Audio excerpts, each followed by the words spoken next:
I'm so excited to see everybody. Hey, Carrie, how you doing?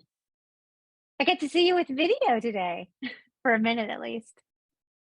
We'll see if it works. My data resets on the 16th every month, so I think I have enough. Well, hopefully you do, but also, save yourself during the presentations and all of that good stuff.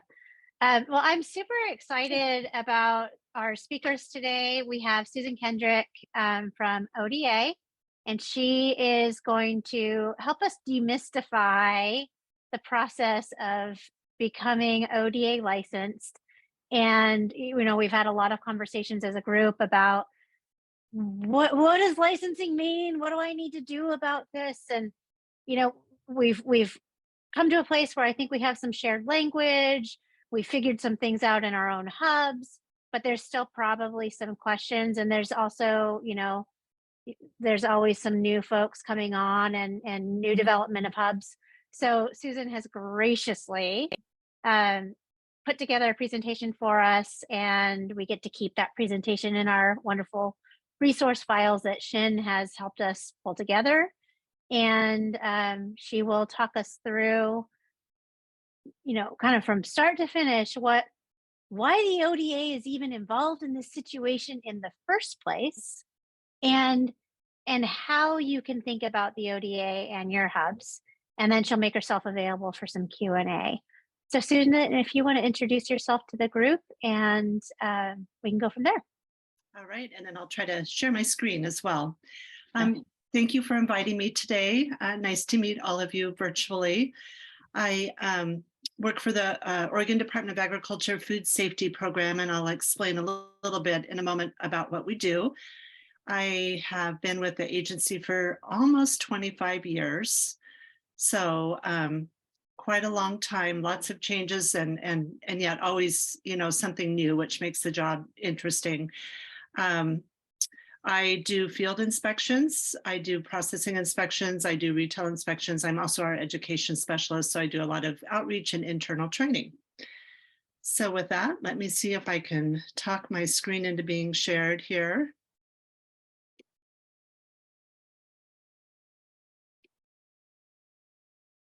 Yay, I can see it. Can all of you see it as well? Yes, thank you. Good.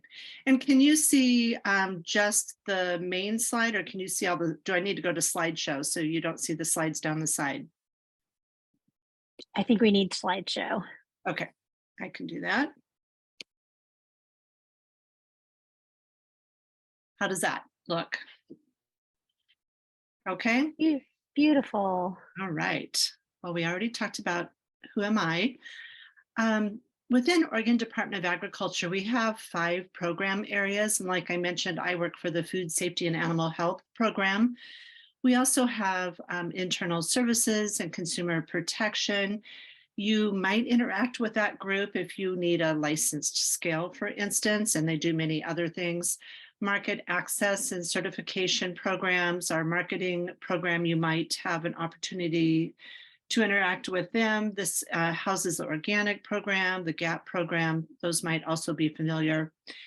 Natural resources is water quality and pesticides, and plant protection is where our hemp program is, and insects is pests and that sort of thing. So that's just sort of a broad view of who we are.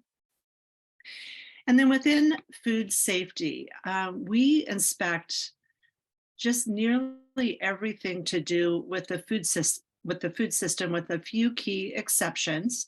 The Oregon Health Authority contracts with the local counties, and they're taking care of the restaurants for us, or for the state. We have a limited inspectional obligation in a USDA inspected plant, and one of our other program areas takes care of produce safety, for instance.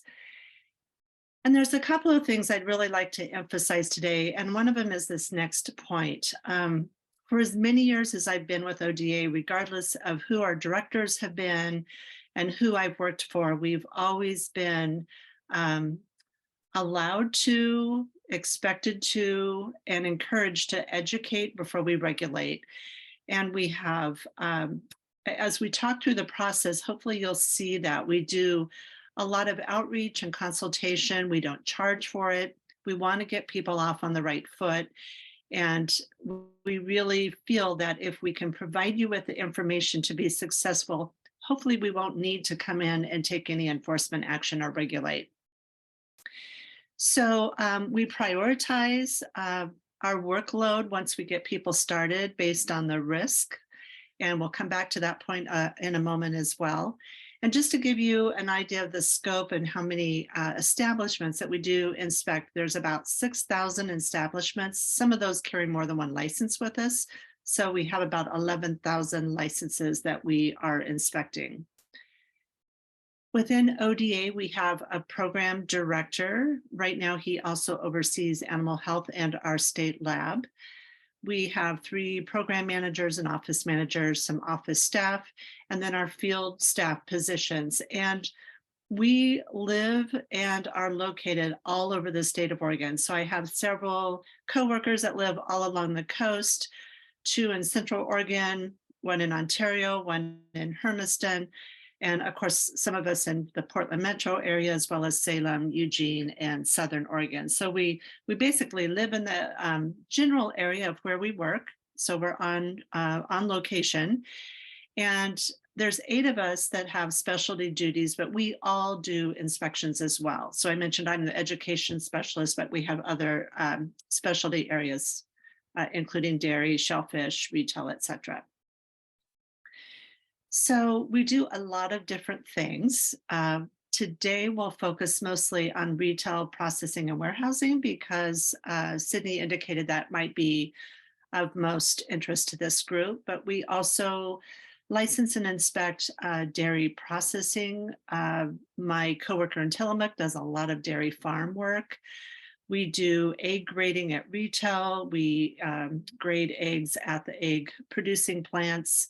If you're an ODA licensee and you're on a private water system, we take care of the drinking water program to meet those standards on a state and federal level. We do meat inspections, shellfish. So I have coworkers on the coast that are out digging clams to be tested. We have a couple of boats on the coast that we're out doing baywater samples. And I have some coworkers that meet those crab boats coming in and take those crab and cook them. And we shuttle them to Portland to make sure the domoic acid is below the safe limit because it's such a high price commodity. It's a really important program for us. So seafood, juice, cannabis, whether it's processing or retail, as long as it's an edible, we take care of that. And various other things like sampling and plan review, and especially in the dairy industry, equipment checks. So lots of variety. We operate and regulate under both Oregon laws and regulations and federal. So as far as Oregon goes, most of the program areas that you might be interested in, with the exception of bakery, would be under ORS 616 and Oregon Administrative Rule 603025. Bakery has its own set of laws and rules. Domestic kitchens, which some of you may be familiar with, those tuck into either the processing or bakery rules. Dairy has their own sections. There's more than I've even listed here, in fact, for various different aspects of our program. And I don't know if this would ever be of interest to any of you, but in July of 2022, we started a state meat inspection program. So this is a brand new program, a brand new rule for us. That means if you are just selling in the state of Oregon and you would like to start out as just being under state inspection instead of USDA, we can help you with that now. We didn't have that ability before. And that means you can wholesale your product. So federally, we adopt the federal CFRs verbatim. We adopt those within our rules. And most of our food processors and bakeries fall under 21 CFR Part 117. There's other special sections of the CFRs that we commonly use, especially the labeling section. If you're making a jam or jelly, there's a special set of rules that go with that, as well as acidified juice and seafood. And if you're under the CFRs, you might be required to register as a food facility with FDA. And if you're under $1 million a year, you need to attest to that as well. Other federal programs, I mentioned USDA is typically required to wholesale meat unless you're under that state meat inspection program now. And if you're in the dairy industry, you would fall under the federal pasteurized milk ordinance.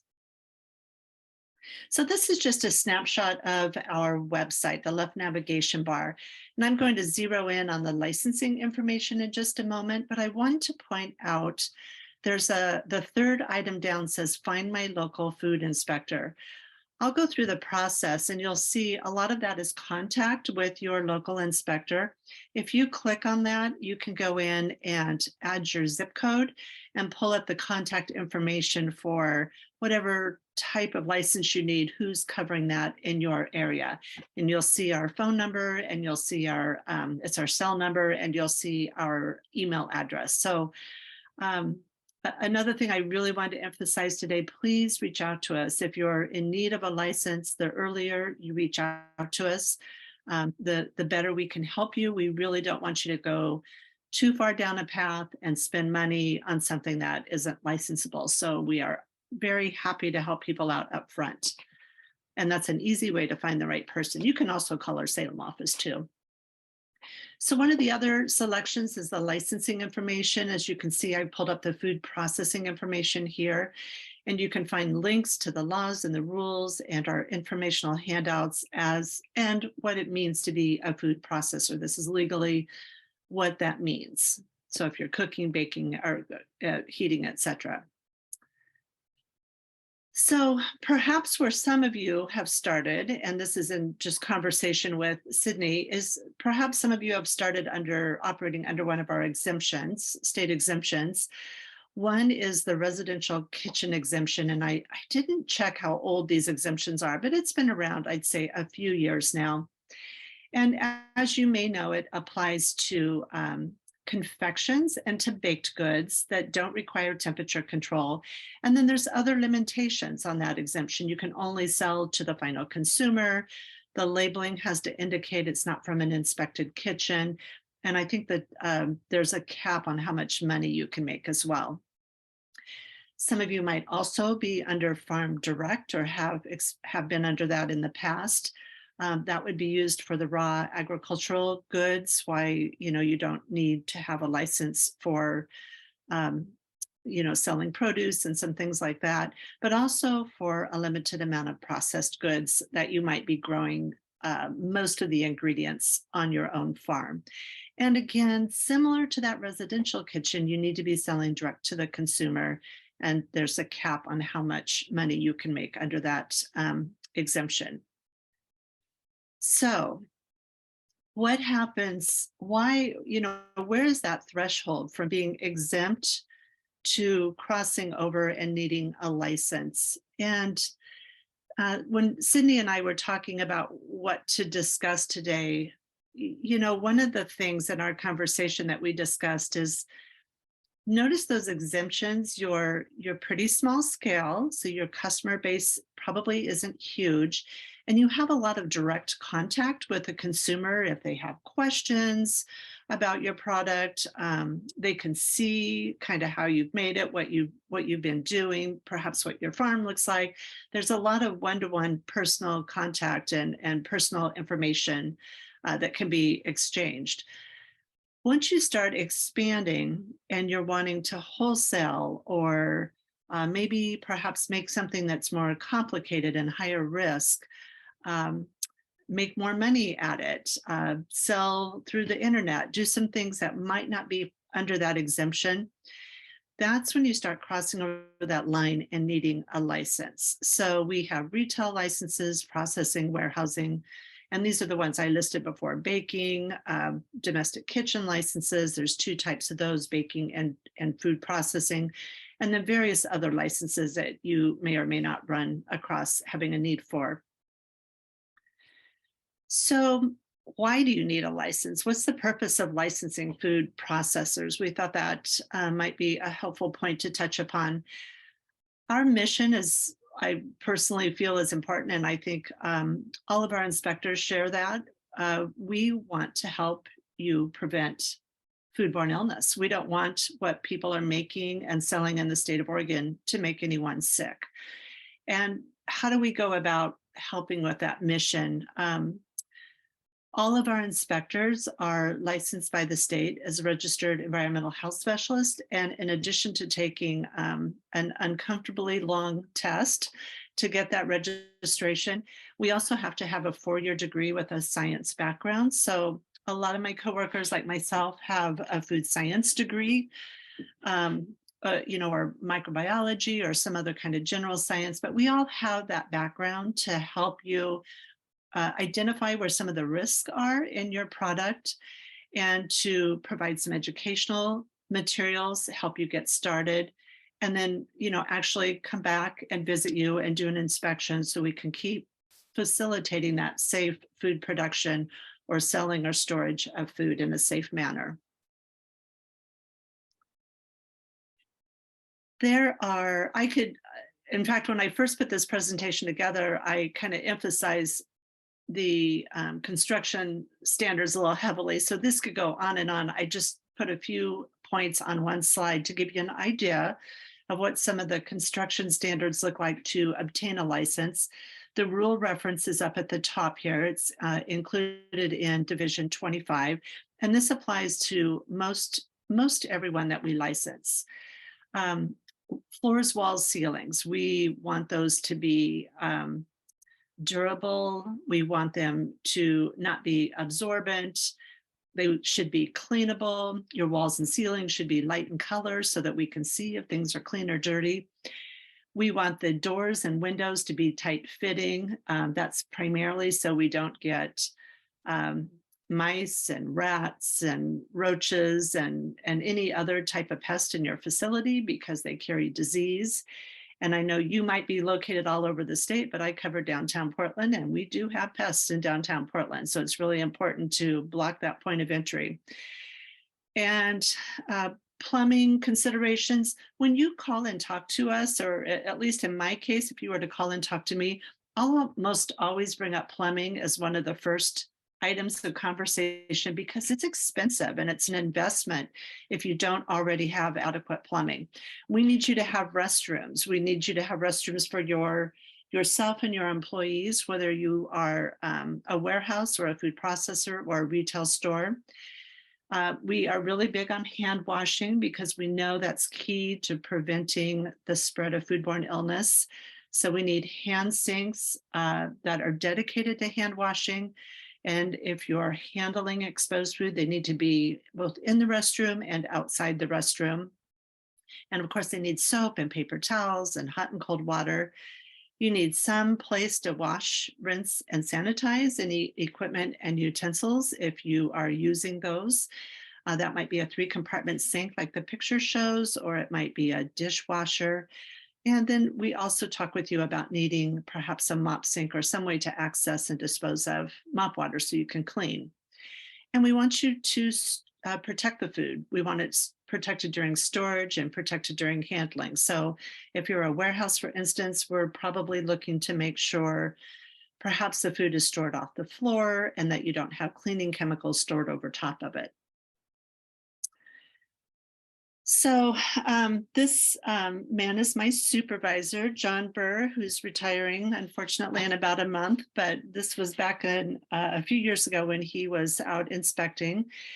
And to start with, we'll usually do a consultation with people. So if you were to just look up my zip code and give me a call today, and this happens, I mean, we're used to doing this. It happens every single day, usually multiple times a day.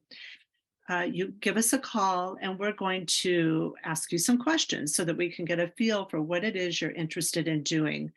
And I would add, there's a lot of information on our website, but as you know from being in the food business, people have so many different ideas and there's so many different caveats to what you might be doing that the website really just sticks with the rules, but we'll help you navigate through all that in a personal conversation. So I really encourage you to give us a call.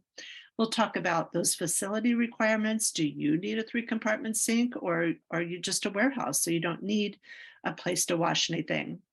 We'll provide you with references and the rules. And by the way, I'm going to say this more than once, we don't charge you for this consultation. We might even come in person to visit you, or it may just be over the phone. But the only time we ever charge you for anything is the license fee when you get licensed with us. If you're interested in being a food processor, so the questions are going to vary depending on what kind of activities and what kind of license you might be in need of. If you're processing food, we're going to ask you, what is it you want to make? What ingredients are you putting into it? How will you process the product? Is it a dry spice mix, which is very low risk, or are you adding vinegar to bring the acidity down? And it's a very important step that makes it a high risk product. What kind of packaging do you use? Sometimes people want to vacuum pack something, and that makes the organisms of concern a little different, because now you've evacuated all the oxygen and maybe you've selected for a different kind of organism. Where will you store the product? Does it require temperature control? Who do you plan to sell it to? Is it going to be wholesaled or directly retailed?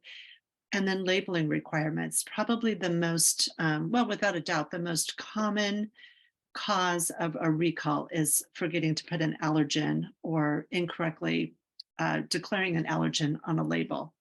So we don't approve labels, but we do like to take a look at them and provide you some comments so we can both avoid that situation. So that's processing. But what if you're just storing food and you're not, typically not processing it? So this is an example of food storage. Again, we're going to want to know about temperature control. Do you have coolers and freezers? Sometimes warehouses, their main business is warehousing food, but maybe on the side they're wanting to repackage some food. So we're going to ask you that question and talk you through the maybe additional sink requirements to do that activity. And sometimes some special rules apply. So we will ask you what types of products you'll be storing. If you're storing frozen or refrigerated fish products, we need to make sure that the temperature control is such that we don't end up growing pathogens. So the last type of license I was going to talk about today is a retail establishment. So we inspect lots of retail facilities. We do all the grocery stores, your Fred Meyer, your Safeway, Winco, on down to Plaid Pantry. Those are all retail licenses. And we will ask you if you are doing or setting up for a retail license to do a plan review with us. We are happy to look at your plans if you're a processor or a warehouse, but you're not legally required to go through plan review with us. Whereas with retail, that is in the regulations. And I want to say this again, we don't charge for plan review. So we're telling you, you need to fill out some paperwork and discuss what you're doing with us, but you're not going to be charged until it's a license fee and we're actually licensing you. That's not very typical. So it's, it's a nice service that we're able to provide for something that's required. Again, what are you doing in your retail establishment? Will you be doing some food service? When you go to Fred Meyer and Safeway, they have a retail license, but they're also making food. So we have to discuss that as well. And we might ask you what your menu looks like for those foods that you're going to be making, maybe what some of your standard operating procedures are. And of course, if you have a need to label things, we'll want to see your labels. And we'll want to just take a look at where the equipment will be laid out and your general scope of what you're doing. But when we say we need plans, we don't necessarily need an architectural set of plans. If you're a small operation and you can draw your layout to scale, that's okay too. It doesn't have to be fancy. Okay, so you've crossed that line and you need to be licensed with us. What's the next step? You've talked with us. Maybe we've made a physical visit. That's just a consultation where we've just talked through things and written them down for you. The next step before we can issue that license is we need to physically come to where you're located and do an approval inspection.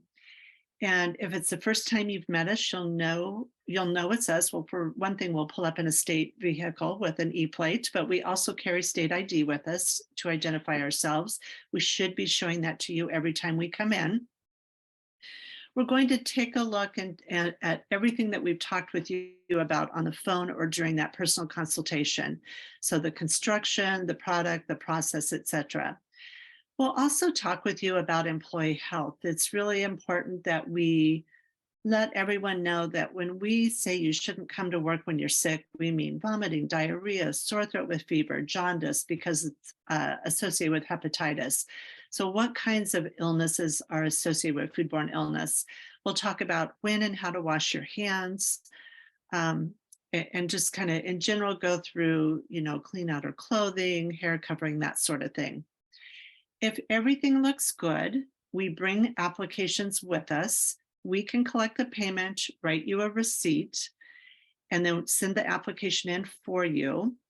And once your payment has been verified by our licensing department, you're considered licensed, and they'll send you a physical copy of a license. If you should need to relocate, and sometimes if there's shared kitchen facilities, people do have a need to relocate for whatever reason from time to time. You still need an approval inspection at your new location. Some of our licenses are transferable so that you don't have to repay the fee, but a couple of them are not, like the bakery license. So we try to let people know that up front too. And I'll wrap back around to one of the things I mentioned earlier. From the approval inspection, we move you into routine inspections. So we'll come back and visit you periodically.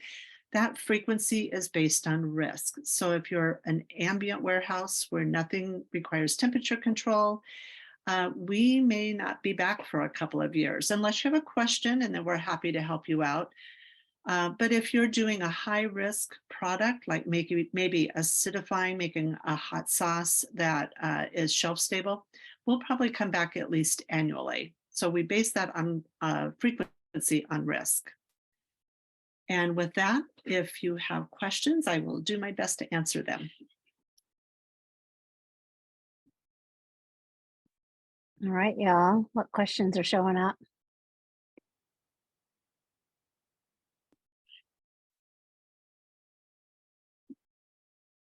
I can't believe there's 0 questions from this group. I'll ask questions. Yeah, go for it. We have, we're just opening our commercial kitchen. And so we have a ton of questions from producers. They always come to me and I send them to our local person. Our county health inspector, they're both new. They actually came to our producer buyer gathering last night and asked if they could have access to our scheduling app so that they know when to show up, which is no. But they're curious who licensing falls under. It's mostly, we're not doing catering here. We're doing, products that are sold for retail that don't fall under the farm direct. So it's mostly state. So I guess that's the question, is like, how do you differentiate who to send them to? Do I send them to ODA? Do I send them to the county health inspector? Is there a simple, like, this is who goes here, this is who goes here? I think Sydney somebody sent a reply that was like, ready to eat foods go through the county and eat later goes to the state. And that's, generally good advice. Most of the time it's pretty clear, but it does get gray occasionally. And that's a great question. This will vary state by state, but in the state of Oregon, we divide jurisdiction based on activities. So if you're primarily making food for immediate consumption, then the county is going to license you. So in a shared kitchen facility, sometimes the shared kitchen is being used as a commissary kitchen for like a food truck. That's the county. If they're catering, that's immediate consumption, that's the county. If they're making something and packaging it, as you said, to eat later, and taking it to farmers market or selling it wholesale to grocery stores, or even selling it through the internet, then that's this ODA. So, we'll cross over if you're a mixed facility, you're doing a little bit of each. It's based on your predominant activity. Like that Fred Meyer I mentioned, they do food for immediate consumption in their deli, but most of their business is packaged food. So we have a memorandum of understanding with the counties basically that says the predominant activity, that's who takes the license, because we don't both want to go into a facility. And there are some exceptions to that. Most of the county inspectors are not familiar enough with acidified food. So sometimes we'll step in if you're wanting to make an acidified food, but your primary business is food for immediate consumption. But for the most part, how you described it is right on.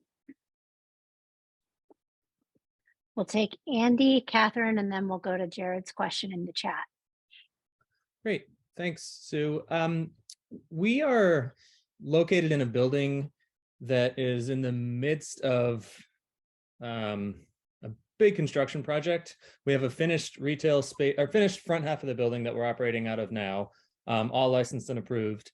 And then once the rest of the building is complete, we're going to move a good chunk of our operation to a different location in the building. So without getting into, I'm sure you have to see the specific layout and timeline of the construction, but what would you say is the likelihood of being able to run some small continuous storage operation pretty much in the midst of a construction zone? Like to have a freezer that is approved by the ODA for food storage, not necessarily within a building that is ODA compliant. Yeah, I mean, I would reach out to the local inspector for sure, because they might be able to see could either stop by or know the situation personally. But if it's a freezer, I mean, we're wanting to protect the food. We want to protect the food from, dust and dirt and, construction stuff flying around in the air. So yeah, if it's protected, it's a possibility. We also want the food protected from pests. So, it might have to be something in a sealed area. But I mean, with that said, in certain instances, I can kind of picture what you're saying. If it's completely sealed and everything in that freezer is packaged, so you're not handling exposed food, it's definitely a possibility that I would ask the local inspector to take a look at. Thank you. Catherine. Thanks. Thanks, Sue. And this is kind of maybe a broader overarching policy question that if it's hard to answer on the spot, I would totally understand. But I'm in the Corvallis, Benton County area, and I've heard from a lot of people here that we have some local regulations that make it very hard on people to start up food businesses. And I'm just wondering if there's any trends that you see across the state of policies that are overly restrictive that we could look at getting rid of just to get out of our own way. We are going to start a food hub. We have some funding from the state to do that. And so I don't know if you have any thoughts about like anything that we could do right up front to make it easier to pave the way for ourselves and for other food producers. Yeah, I mean, for the most part, unless you're talking about local county or county or city. Yeah, I'm thinking what we've heard is that like we particularly in the county and the city here have just made it a little bit harder for people. And I don't know if you've seen that in other areas. Yeah, I mean, that's something we wouldn't have control over. The state regulations are going to be the same for everyone in the state, and unfortunately we don't have someone right now in the Corvallis area, but we should be having somebody move into that area soon. And I think there'll be, it was an internal application process. So it'll probably be somebody coming in that's a current inspector, which will be nice for the experience. But I would reach out to the local person and see if they can help you walk through the process. Because like I said, we don't charge you for questions. We don't charge you to look at plans or to stop by and say, yes, this will work. With that said, there's not a lot we can do to help the county and city ordinances, but we can certainly help you walk through and navigate what we have control over. Hopefully that helps.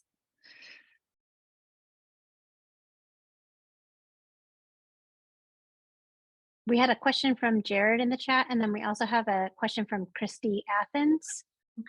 Jared was wanting to know about process authority and when does a processor need to get a letter from process authority? And then Christy wanted to talk a little bit about seafood storage rules. And I suspect you probably wanted to talk about frozen seafood, Christy. Yeah, so the question about the process authority, a process authority is most commonly required if you are making an acidified food. And legally, what we mean by a acidified food is you're taking a low acid food and you're adding an acidulant to drop the pH, usually to 4.2 or less. And the reason you're doing that, along with a heat process, is to make it a shelf-stable, safe product, so that you don't have to be concerned about botulism, basically. And when so hot sauces, pickles can be under acidified regulations, kind of pickling foods and lots of sauces fall under that. So we do have an acidified step-by-step on our website to walk you through that. But if you call us and talk with us, we'll let you know, gosh, that sounds like an acidified food. You need to check in with the food or with a process authority. And there's more steps to it than just that process authority. Sometimes there's just something really new or unusual that we might advise that you need to check in with maybe one of the extension folks at Oregon State as well.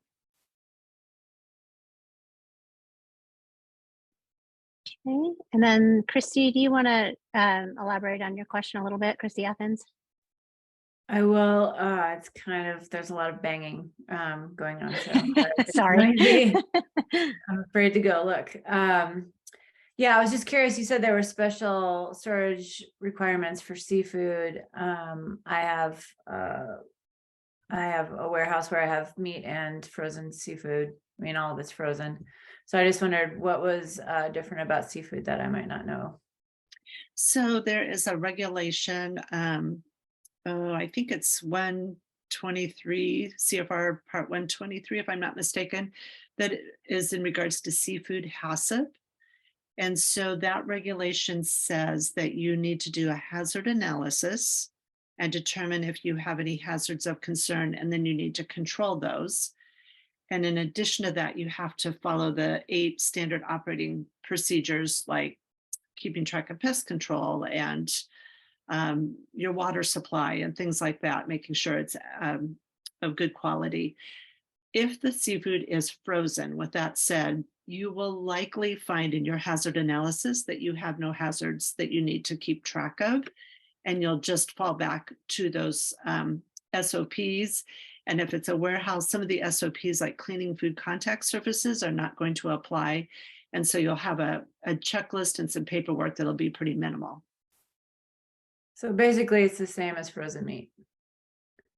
Well, you do have to be under seafood HACCP. So you do have to have records of those SOPs, which aren't required for the frozen meat. And where would I find those SOPs? So the whole regulation is, you can link to it on our website. Okay, thank you. And if you reach out to Sydney, if you can't find that, we also have one of my coworkers is our HACCP specialist, and she could more specifically answer things. Also on our website, besides the regulations, there, I think there's a flow chart on, do I need a HACCP plan?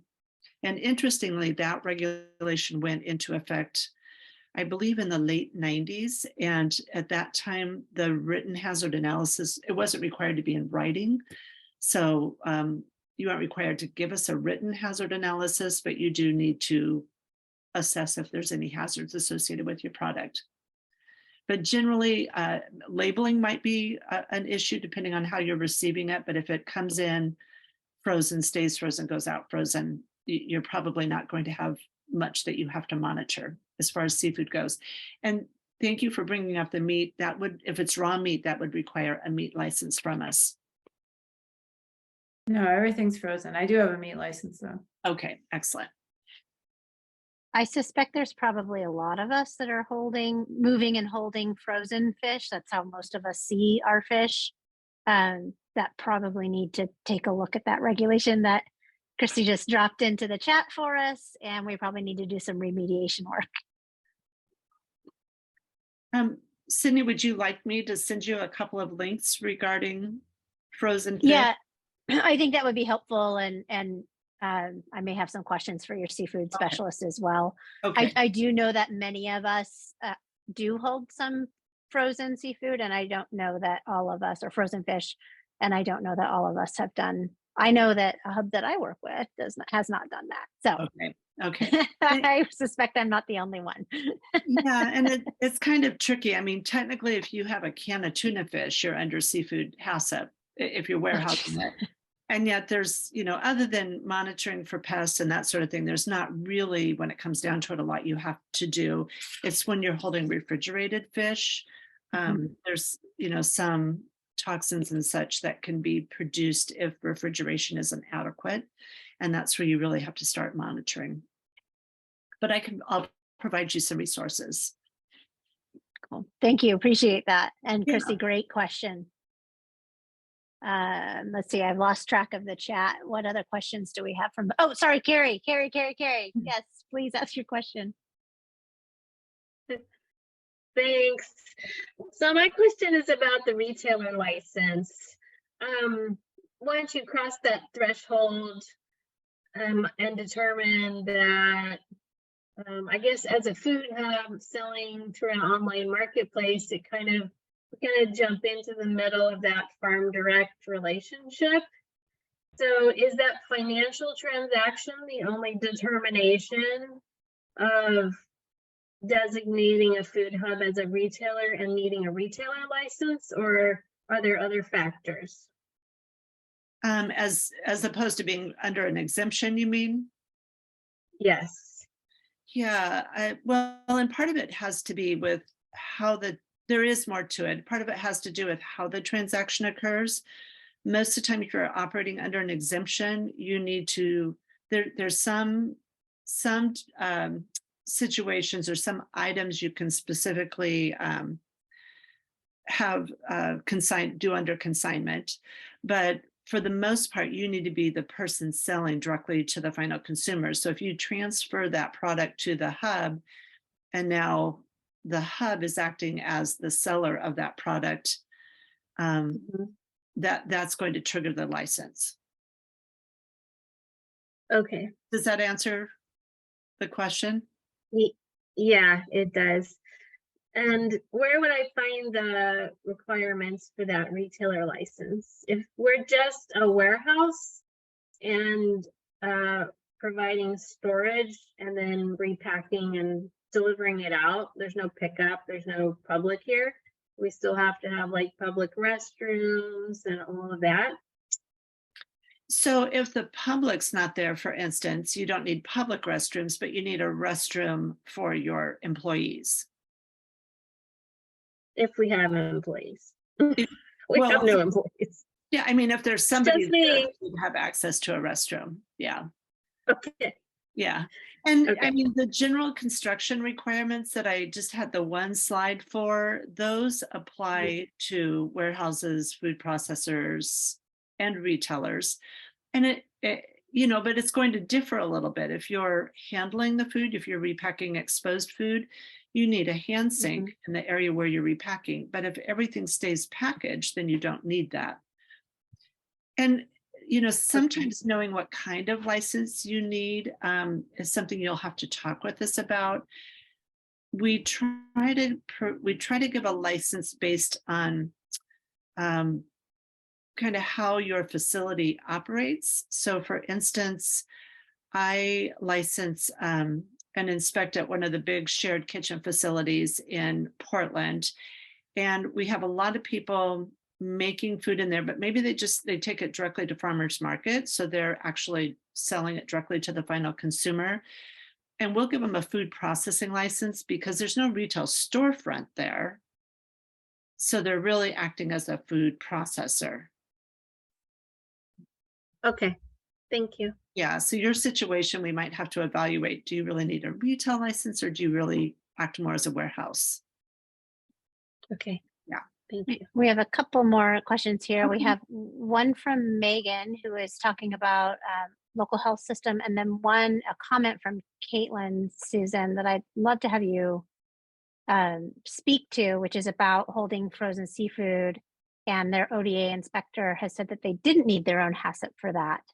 Okay. So if you can speak to that in any way, I think that would be helpful. We have a lot of struggles as hubs, sort of figuring out where we land in this world of retail, Right. wholesale, because we do a lot of different things. So I think it'd be great if you could speak to that one, and then we'll get to Megan's question. Okay. So first about the seafood. Yes, please. Okay. So is the seafood sold, is it like a retail setting where you're selling it right to the consumer, or is it a wholesale? Is it leaving that facility and being wholesaled to somebody? Yeah, at our facility, we're mostly retail. So it's being bought by consumers that are taking it home. Yeah. Okay. Yeah. Well, thank you for bringing that up because I probably didn't make that clear. If you're warehousing and you're wholesaling, then you're under seafood HACCP. But if you're directly retailing the seafood, so if you're Safeway or Fred Meyer, they are not under seafood HACCP, but the people they are purchasing it from are under seafood HACCP. Oh, Caitlin, I'm so glad you brought that up, because actually, Susan, an awful lot of us are doing online marketplaces, and that's where the frozen seafood is coming in and moving through, is in a scenario like what Caitlin just laid out. Okay. Yeah. We're complicated. into We're the really finance, complicated. Yes. That's why it's always good to just give us a call and talk through your particular situation, because it's if you try to generalize just like this situation here, it gets confusing. So thank you for that question.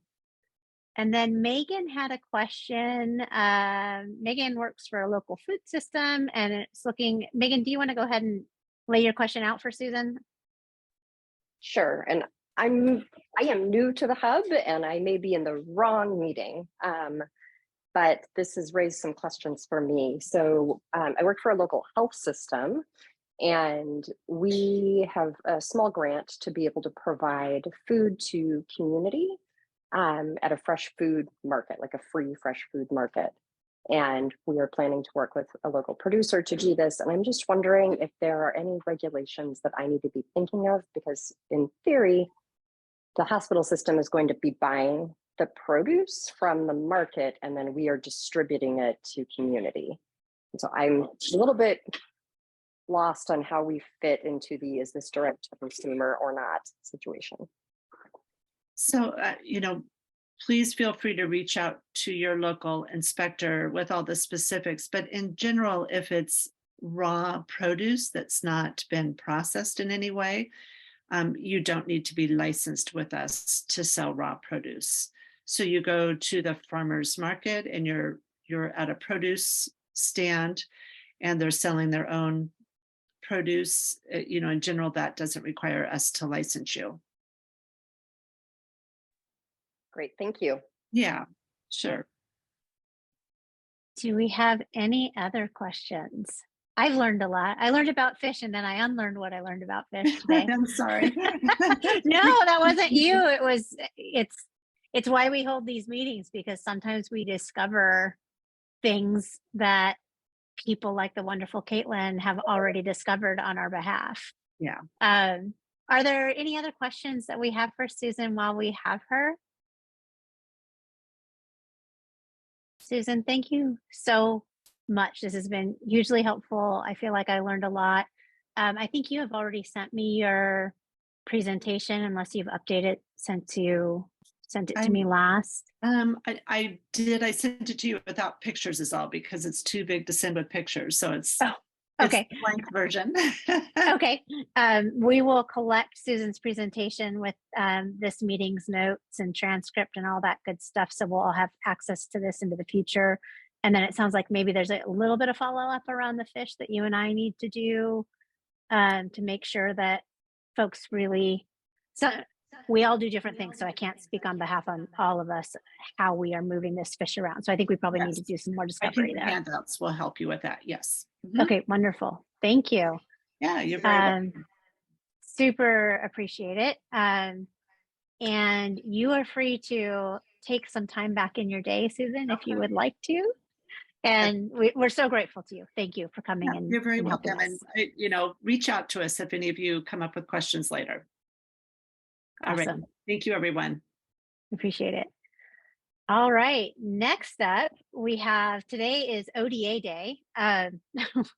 We have Caitlin Seffred from FoodWeb, who valiantly struggled through all of these issues that we were talking about today while discovering how to run a physical food hub in 2020, and then discovering how to get her physical food hub duly licensed and falling under all the regulations that be in 2021 and 2022. And in that process, Caitlin did a ton of work understanding regulation and how it relates to her food hub, but also understanding regulation and how it relates to the producers that she has been working with. And Carrie, I think this is going to be really relevant for you. I think Caitlin's struggle is your struggle now. And I suspect there are others of you that are kind of on the cusp of this or have experienced this or have some questions. So Caitlin has done a ton of work, did this great workshop with her producers, and I asked her to come and talk to us about how she is working with producers to help them get in alignment with the regulations that she needs them to be in alignment with. Take it away, Caitlin. Thanks, Sydney. I'm always happy whenever like all the struggle that we went through like ends up being worth it for someone else, that I can like help someone. So yeah, because it is difficult to navigate all of this stuff. And as we were saying before, the hubs that are popping up now, like our online farmers market, we're just in the middle of a lot of different things and in between in this gray area. So it can be challenging to figure out exactly what we need to do and what our producers need to do. Yeah, so I'll tell you a little bit about a background of who I am and FoodWeb and things, and then I'll show you this document that was created. So if you're not familiar, I work at North Coast FoodWeb, so over in Astoria, Oregon, and we have an online farmers market. We are a food hub, so we're storing food. Customers buy product online through our marketplace, and then they come pick it up at our office. So we're doing all the aggregating, the producers are dropping off to us, we're packing orders for customers, and then we're distributing to customers. We do that weekly. And that started and really ramped up during the pandemic. I'm sure it's a familiar story to a lot of you. And definitely transitioned from being much more direct to consumer retail to into like a wholesale territory from the perspective of like regulatory and licensing bodies like the Oregon Department of Agriculture. So part of the like struggle in figuring things out that we had to do was going from more of that retail space where producers were handing the product to the customer to a wholesale space where producers are handing it to us and then we're handing it to the customer and the customer is handing us the money. And just to pause for a second, sometimes the word retail and wholesale can be really tricky and are different in different contexts. So if anyone has clarifying questions, depending on who you're talking to, USDA, ODA, other groups, those words can mean different things. So hopefully it won't be too confusing once we get into it. But yes, so what's my next point? Yeah, so the other thing that the FoodWeb does is we are helping vendors get onboarded to our online farmers market. And we also have a rental commercial kitchen. So we're interfacing with a lot of new business owners and people just trying to get started, people that are really curious in our area. How can I start a farm? How can I sell with you? I'm at the in-person farmers market on Sunday. Can I sell at your online farmers market? how can I get into the local grocery store? So we're getting lots of those questions. How can they process food in our kitchen and then sell at the farmer's market, at the grocery store, at our market? And all of those questions have different answers to them depending on what kind of food that person is growing, where they're growing it, and where they want to sell it.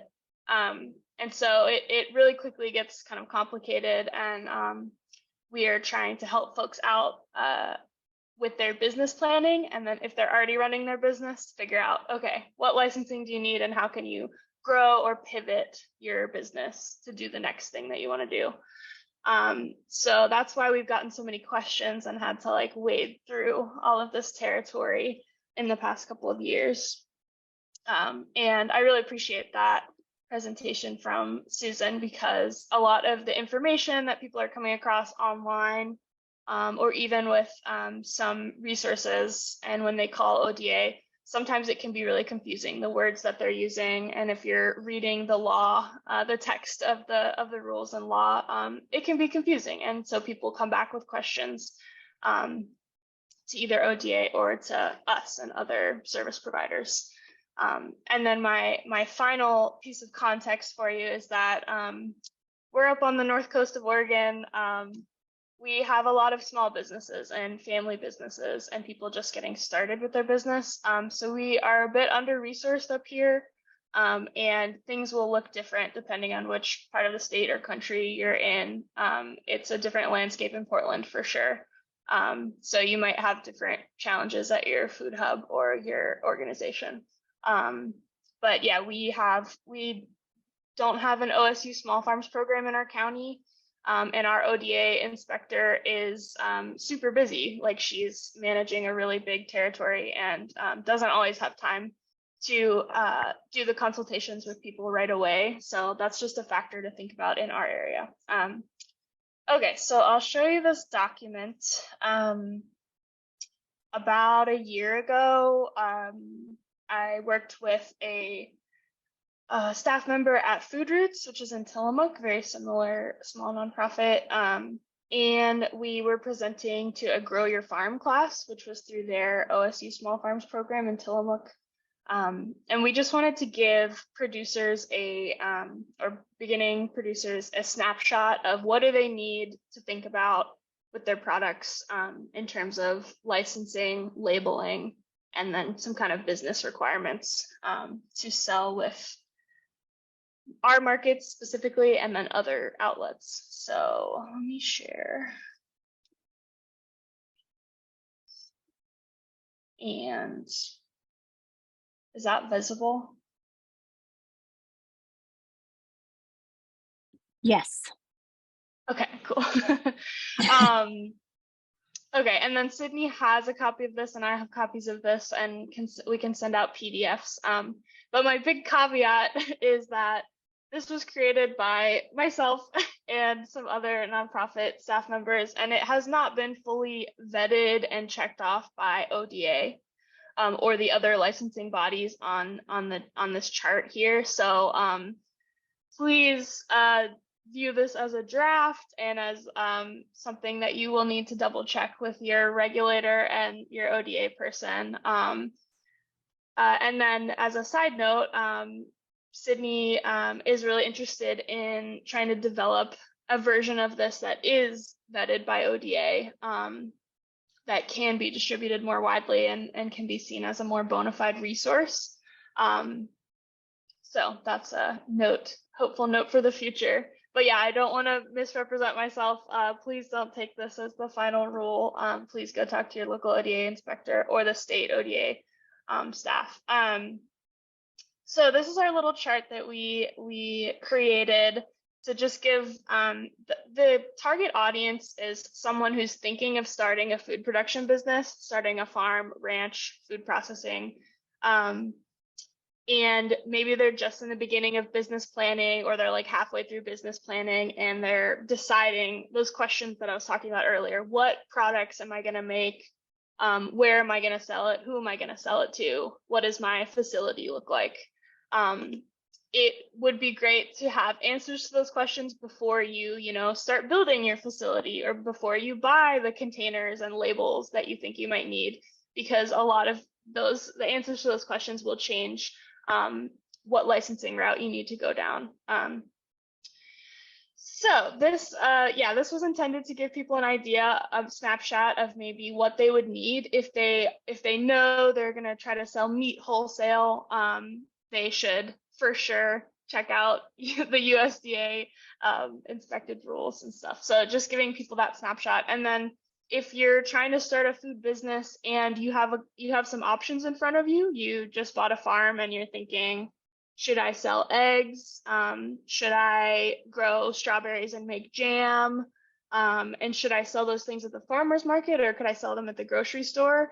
Hopefully this could give you a little snapshot of like, here's the things you need to think about. And I think the next evolution of a document like this or a resource, the next set of questions that I get from people after they see something like this, or I give them this information, is how long does it take? How much money? How much does it cost? And those are things that that in my experience, your ODA inspector, it's not really their job to, you know, they can give you advice, but it's not exactly their job to say, and they'll definitely tell you how much the license is, right? But it's not exactly their job to say that like you're constructing an extra building on your property is going to cost X and here's how much time it's going to take. So that kind of information can be really useful for people, as well as some identification with people. So if they're business planning and they're at a crossroads and they're thinking, I want to grow the strawberries and make jam, and if I use my special family recipe versus if I use a approved recipe from the ODA, what does that mean for licensing? It's really good to give someone that advice up front of like, here's the process. If you're using your special family recipe that's not vetted by ODA, that has a secret ingredient in it, you have to go through all these steps and get that recipe tested and send in a sample. I'm not an expert in this field, so this is more hypothetical, but giving people the information about like, if you go this way, it might be a little easier for you, it might cost less, and it might be easier to get started versus if you take this other route. If that's really what you want to do, then you should research it. But hopefully that makes sense. I guess the hypothetical that I'm trying to give of giving that information when someone's making their business plan of those like low hazard, low risk foods that will be easier to get licensed and to get started. That could be really useful information to someone thinking about what they're going to produce, like letting them know, like, here's the easier steps. And then maybe later on, once your business is established, you think about this, you know, making raw juice to sell at the farmer's market, which is significantly more difficult. Okay, and then some other things that we threw onto this chart was labeling is something I get asked about a lot. I haven't found too many good resources online that show people exactly what labeling they need for different products in different contexts. So this is trying to give people some of that information. And then at the bottom, it's, you know, across the board in the charts, everyone is needed, but giving them a snapshot of like, you should be thinking about insurance and your business license. And those will be dependent, a business license will be dependent on where you are, the city or county that you're in. And then whether you need liability insurance, that's more of a best practice. And sometimes that is required by the sales outlet. So a farmer's market can require that their vendors have a certain amount of insurance for their business, but not all farmers markets do that. And it's good to know ahead of time that you should be thinking about that when business planning. Okay, I think, and then the last thing that Sydney asked me to talk a little bit through is our process when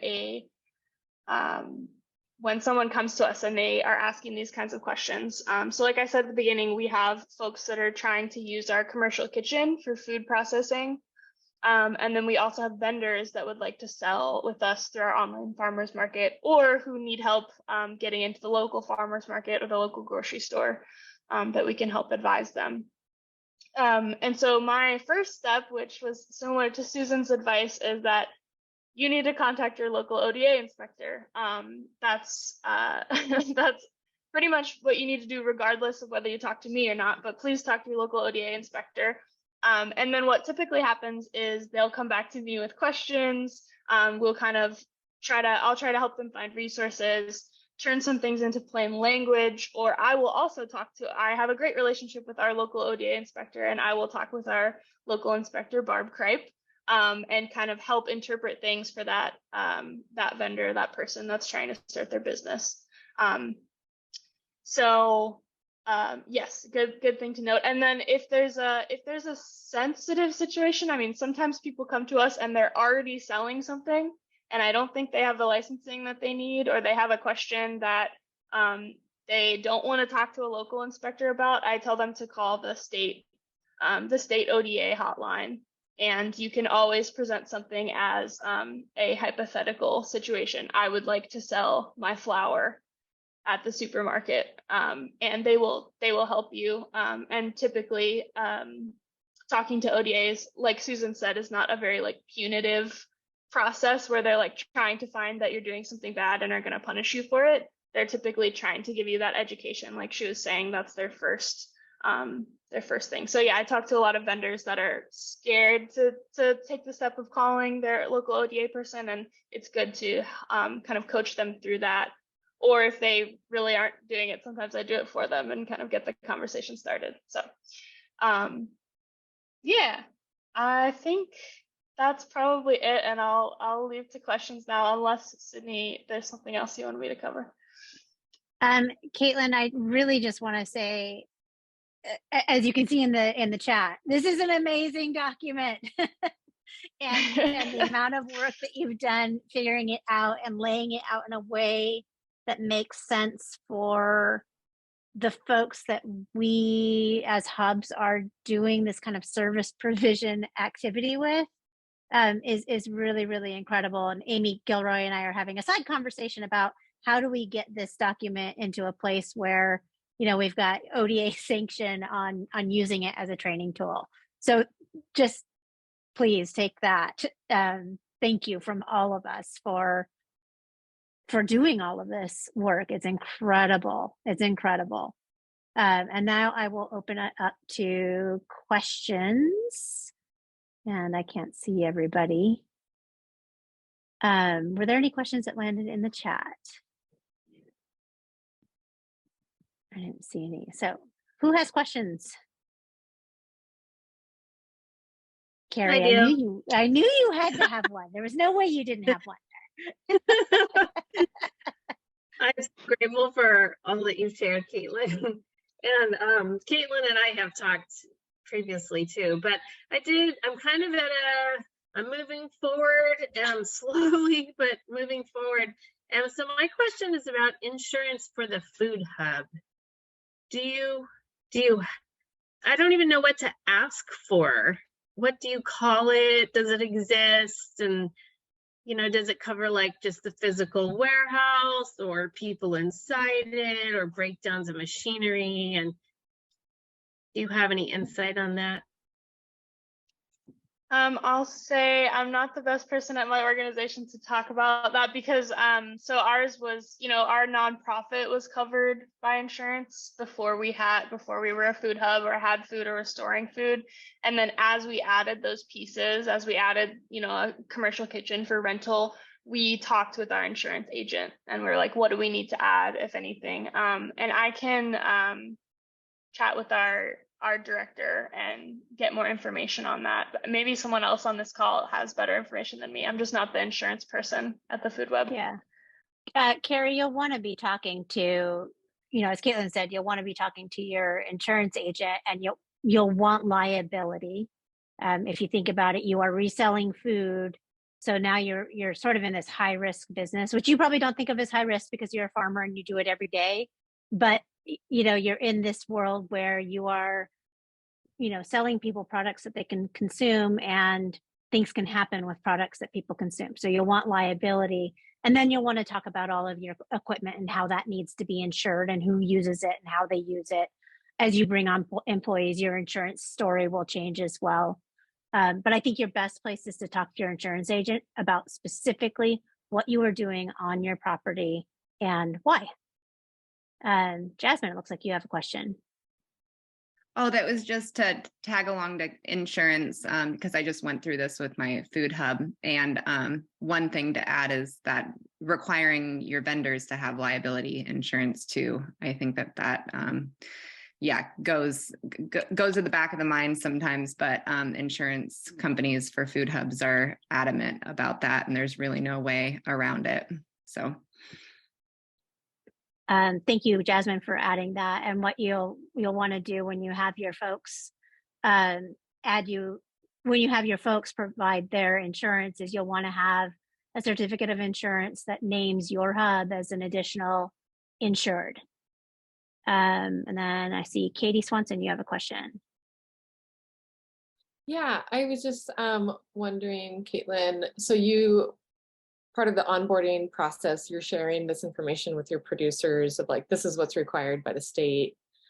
And then do you also have kind of your own internal set of requirements that you share with them as well that might match the state or might go above and beyond or be different? Yes, we do. I mean, in terms of the licensing requirements, pretty much, so on that chart, we are now, our food hub under ODA is now considered wholesale sales, which is a long story, but anyways, we're just in the wholesale category. So our vendors have to comply with all those wholesale requirements. And so as long as our local ODA inspector says, thumbs up, that person can sell with you.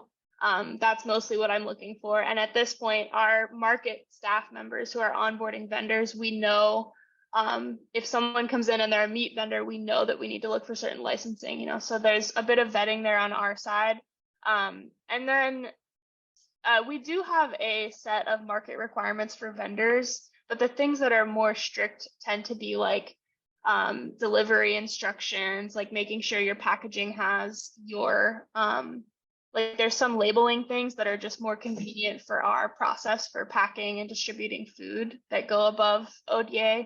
But for licensing, it's mainly as long as they meet ODA wholesale licensing requirements, then they're good for our market.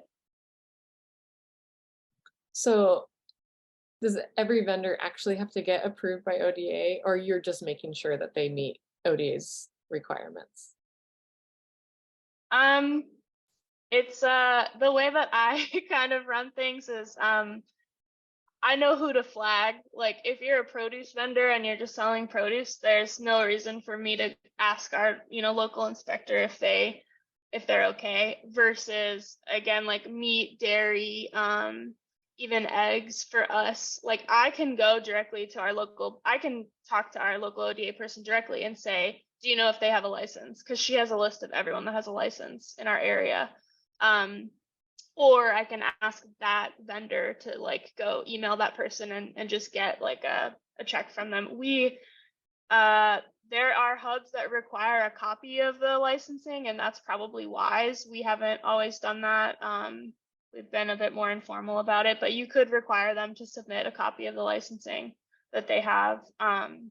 So yeah, it just really depends on the vendor. If someone comes around and they're like, I have this salsa that I made in my food cart, like that's like a big red flag. And I'm like, okay, we gotta like double check some things there and make sure that that you know that you need the licensing and that you got the licensing, or help you on that process. So I hope that answers that. But yeah, I mean, I have a pretty informal process with helping people that kind of involves like triage of like flags and stuff, if that makes sense. Thank you. Yeah, no, that makes total sense. I do have another question, but if somebody else has one, I don't want to hog question time. I don't see any other hands up right this moment, so go for it, Katie. Okay, sorry. I think it's a little bit more of like a philosophical question, but I guess something that's been so hard about implementing a lot of these requirements that we really want to implement is that we shut out so many producers in our region.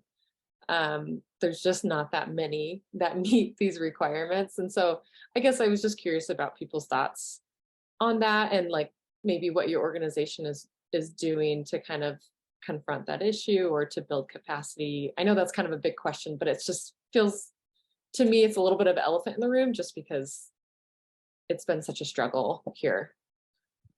I So think do it's a fair question, Katie, because I think, you know, Christy has a bunch of folks that, well, she doesn't have them, but there are a bunch of folks that go rogue out where she is. And I know Caitlin was dealing with a lot of that, which is how this workshopping and this effort came to be within her organization. So I'd love to hear from other folks about that question as well. I think it's a completely fair question. Yeah. Katie, are you mostly talking about eggs or processed or what? Yeah, I'm thinking about liability insurance for everybody. Mm. And yeah, I would say eggs. Yeah, I guess that's what I'm mostly thinking about. Yeah, no one in my county will get a license. It's super annoying. I have one egg producer and who is licensed. So I have one supplier of eggs, and then I can sell my eggs because I'm the farmer. That's how I got my FDMP approval as well. But I only have 8 chickens, so it's negligible. Yeah, it's annoying. Uh-oh, here goes the counter. I'm gonna go mute. Katie, I think one question I have back to you is the issue with getting with your vendors who are, say, struggling with licensing, is the issue that they don't have commercial kitchens? Is the issue that they don't wanna work their way through the struggles of figuring out what they need to do, or don't know that they need to? Or is the issue that they think it's really expensive? And maybe you don't have those answers today, but I think this is information that we as a network should be gathering, because there are things that maybe that we can figure out that we could do collectively to help with what the root cause of the issue is. Yeah, that's a good question. And I forgot when I was answering Christy that, yeah, a huge part of it is the value added and processed foods, which is important in a place that has such a short season. Like those value added products are huge for us. I really think it's not having access to a kitchen. We just don't really, our community doesn't have a lot of kitchens that are available for lease. And that feels like such a huge project that I think we're having conversations in the community, but you know, that's years off. And so I'm always wondering, like, what can we do in the meantime? Because yeah, I think it's really a kitchen issue. Yeah. That's good feedback. And I'm not surprised that it's Klamath Falls and Wallowa County that are saying kitchens are the issue. For sure. And yes, talk to Erin Maidlow about Rainbow Kitchen. Yeah, that's kind of a long Can I drive ask- for my people. I What should was have that? asked this question earlier when Susan was on, but we actually have 2 vendors that have licensed ODA home kitchens. And our question was, can other members of our food hub rent those kitchens and create added value product in the already ODA licensed home kitchen? So the Is short that permitted? answer, I know the answer to this one. So the short Okay. answer is it's not the kitchen that is licensed. It is you in the kitchen with your recipes and your process. So each of those people, if that kitchen is up to snuff, each of those people would go into that kitchen and get their license. And I hate to throw a monkey wrench into some dreams that probably just like popped up in people's heads right here. But you know, we're talking about food safety licensing right now. Remember that your county regulates building activities, and they regulate that under this idea of fire, life, and safety. So that's where your county zoning or your city zoning, if you're in a city, but Carrie, I know you're in rural, your county zoning comes into play, and what business activities you can partake on that land are regulated by the county. And then what kinds of buildings can house those activities is regulated by the county. So that's where you kind of need to separate your fire, life, and safety and your food safety, brains, and went through a couple of different sets of regulations if you start running down that idea of utilizing home kitchens. Okay, thank you. Sorry to break hearts if I did. What other questions do we have out there? This is amazing conversation. Anyone else? Caitlin, thank you so much. So much. All right, you guys, any last things we want to talk about? We've got 9 minutes left on this call. We can hang out with each other, or we can gain 9 minutes back in our non-screen life.